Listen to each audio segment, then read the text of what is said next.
Okay, I'd like to go ahead and go through the diagram or the worksheet that was our new task.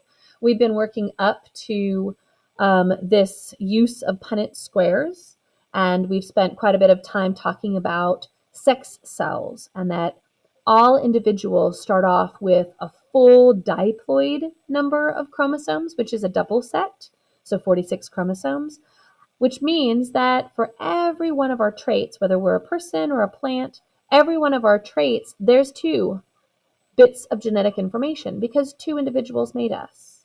So we were taking a look at this particular problem right off the get-go. And what I'd like you to see is that we're actually going to start with a little bit of detail here. So together in class, we went ahead and we pulled these alleles so we could see who these individuals are. So one parent is going to be homozygous dominant for this trait. This has to do with flower position. These are two plants. And then this parent is heterozygous for that axial or terminal flower position gene. This is a trait that is super marketable when we think about growing flowers for selling them, or in Gregor Mendel's day, growing flowers to get the seeds so we could grow more plants.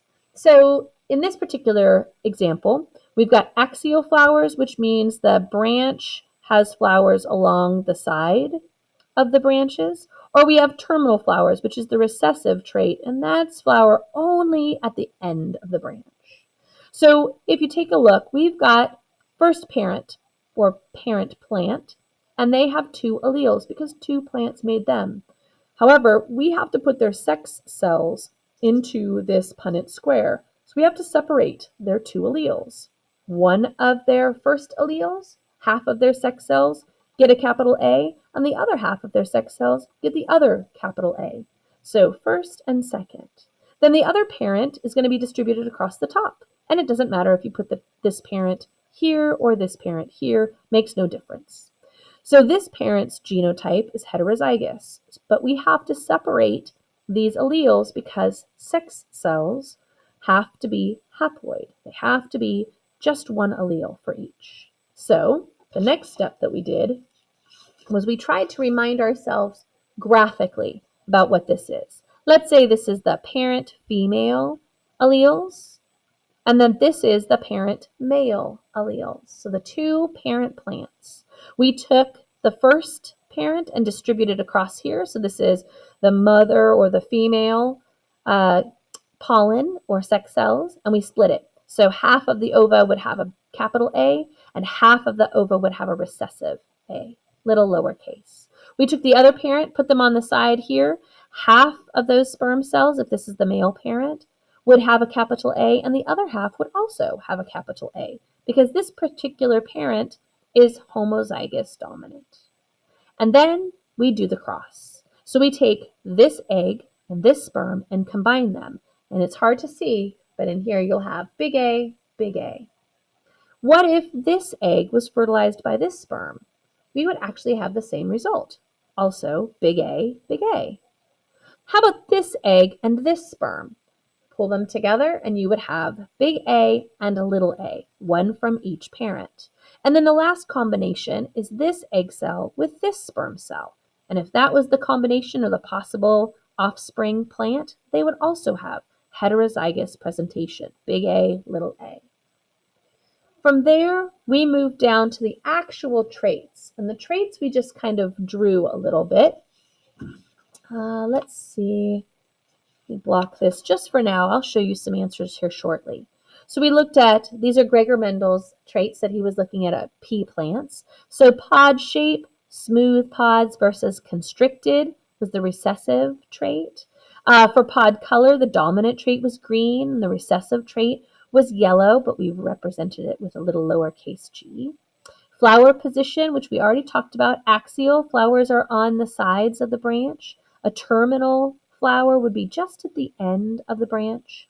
And then tall plants would be really tall, and short plants would be just that, short. So we're going to take those traits and we're going to assign them to this particular bit of information. So if we were asked, give the genotypes of the offspring, then we would simply list 2 big A, and 2 big A, little a's. But if we were asked to give the genotypic ratio, then that means we actually have to use a colon. So we would say 2 big A, that's the most dominant allele, compared to 2 big A, little a. And then we'd also, even though we don't have any little a's, we'd also have to say compared to 0 little a's. We have to say all 3 of the genotypes and in order. Then the next question could be, hey, what are the phenotypes of the offspring? So what do the offspring look like? And so we'd look to see, and every single one of those offspring has the dominant trait. So we'd say, oh, that's for axial flowering plants. We don't have to say anything about the plants we didn't make. But the last question is, what's the phenotypic ratio of the plants? So we'd say all of those phenotypes are axial flowering plants, and there are no terminal flowering plants, no little a's. So we would have to do this in a ratio format, 4 axial, and then put your compare it, colon, 0 terminal. You can't just leave it without the 0. We have to include a placeholder 0. So with that said, we'll start the first problem. They're going to give you the cross, and I'd like you to make certain that you box in every cross. Make that your pattern so that you always see who's supposed to be reproducing with whom. And then you're going to take these letters and put them into a Punnett square. Figure out the 4 offspring, and then go ahead and answer those questions. Go ahead and pause the tutorial right now and try the next 2 problems as well. And then I'll give you some answers, and we'll go to the back side.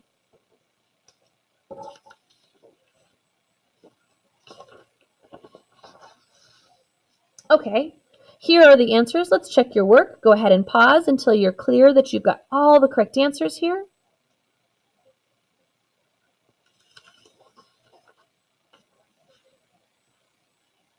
And then let's go ahead and take a look at the back side. So you'll notice the back side does not give you the cross. So that's the first thing that we actually have to determine. Who is reproducing with whom? So we're going to take a look at what the actual sentence says. Cross 2 plants that are heterozygous for green pods. So I'm going to flip this over real quick, and remember that green pods are dominant to yellow pods, and the letter that we're using is little g for yellow and big G for green. So if I have parents that are heterozygous for green, that means that I've got big G crossed with big G, little g. So that's easy. I can cross those 2 individual plants. I'll build my Punnett square. Big G, little g. Big G, little g. Remember, I'm taking my sex cells and I'm dividing them down so they can be haploid. So if this egg and this sperm come together, it's going to be big G, big G. If this egg and this sperm come together, it'll be big G, little g. But that's still going to be green. If this gamete and this gamete come together, we'll have big G, little g. And then the last one is if this gamete and this gamete come together, then we've got only the recessive allele, which means that's going to be the only one that's yellow. The rest of these are all going to be green. So phenotypic ratio, again, we're going to do this in order. We're going to go with the most dominant. I have 1 big G, compared to, I have 2 big G, little g's, compared to 1 little g. Also, phenotypic, and again, it's a ratio, so you have to use the colons. The phenotypes here are green or yellow, so there's only 2. So I'm going to go with the dominant trait, which is green. 3 green, compared to 1 yellow. Okay, so you're on your own now. I'd like you to try the rest of these. I will give you a little bit of a hint. Problems like number 8 are going to need you to probably do 2 Punnett squares because there might be 2 different options that could work.